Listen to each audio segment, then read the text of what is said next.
Okay, the cutting chart that I'm going to give you is from my book, The Professional Hunting and Taxidermy Handbook.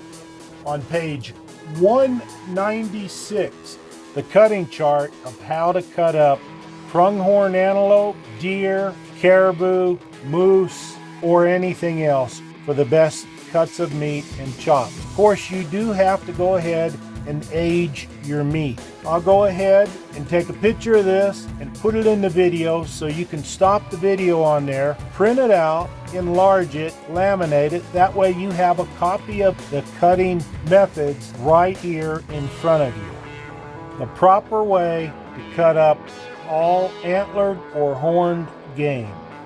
It works. Everybody has their own little special technique, but this is what I've been doing for decades and decades and never had a problem. Always try to cut your deer, elk, antelope, caribou, and moose as shown in this diagram. Except do not split the backbone or cut any bones. Try to bone out everything.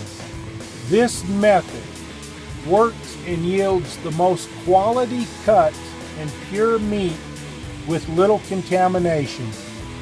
Always use quality wrapping paper, or you should consider vacuum packaging all meat. Be absolutely sure to label and date everything.